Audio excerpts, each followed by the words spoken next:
The Rose of the Thorn. It was one of the first days of spring, yet the air hung heavy, and the sky was a wash of gray. On a late afternoon, when my soul felt squeezed by the city's noise, I went for a walk in our neighborhood grove with my old friend Salim, a man known for his rather anxious and fretful nature. Salim pointed his umbrella at the muddy ground, grumbling as we walked. "Would you look at this mess? It is a sea of mud out here. You'd think the municipality could pave a simple path, but no. My shoes are ruined, my cuffs are soaked. And look at these trees. They are all neglected, absolutely crawling with bugs." The path we walked was actually charming. Redbuds were blooming, and birds were singing. But Salim, with his head bent low and eyes glued to the ground, saw neither the color of the redbuds nor heard the song of the birds. His world consisted entirely of mud, bugs, and dampness. A while later, we stopped in front of an old wooden shack by the side of the road. From the outside, the garden looked like a chaotic tangle of wild bushes. Salim grimaced. "Do you see this ruin? It is an absolute eyesore. Thorns have taken over everything. Who knows what kind of snakes and creepy crawlies are hiding in there? It's shameful to leave a place like this," he scoffed. Just at that moment, the door of the shack creaked open. Out stepped Husrev uncle, holding a small pair of shears, with an expression of indescribable peace on his face. Husrev uncle was the poorest, yet most cheerful elder of our neighborhood. Seeing us, he greeted us with his famous beaming smile. "Ooh, welcome, my sons. Come, take a breath of air from my garden of paradise," he called out. Salim looked at me and raised his eyebrows.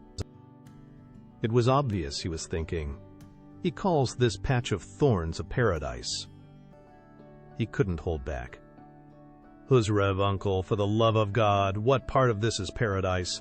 It's all thorns, all weeds. The place is falling apart from neglect, and you talk of joy." Husrev uncle didn't take offense at Salim's harsh words. On the contrary, he approached him with compassion, as if answering the innocent question of a child. With the shears in his hand, he reached into that pile of thorns, the very pile Salim had just called brushwood. From the thickest, most prickly part of the bush, he gently snipped a crimson rose, just in bloom and adorned with raindrops. He extended the rose to Salim. "Here you go, son," he said softly. "Now, try looking at it from here." Salim took the rose. Its scent instantly dispersed the gray weather, overpowering the smell of the mud. Husrev uncle leaned on his cane and shared his wisdom. "Son," he began, "when a bee enters this garden, it sees only flowers and makes honey. When a fly enters, it looks for filth and carries disease. The garden is the same garden, the thorn is the same thorn. But one sees the rose at the tip of the thorn, while the other gets snagged on the thorn beneath the rose." Then he placed his hand on Salim's shoulder and looked deep into his eyes. "If your glasses are black, even if you look at the sun, you will see darkness. The eye is merely a window, son. The true seer is the heart looking through that window. If you keep your heart beautiful, you will see the glimmer of mercy even in this mud." Salim looked at the rose in his hand, then down at his muddy shoes. He bowed his head in shame. We continued walking along the grove path. The weather was still gray, and the ground was still muddy. But Salim was no longer looking at the ground. He was looking at the redbuds. I murmured to myself, "It turns out, the view is not in where we look, but in our way of looking."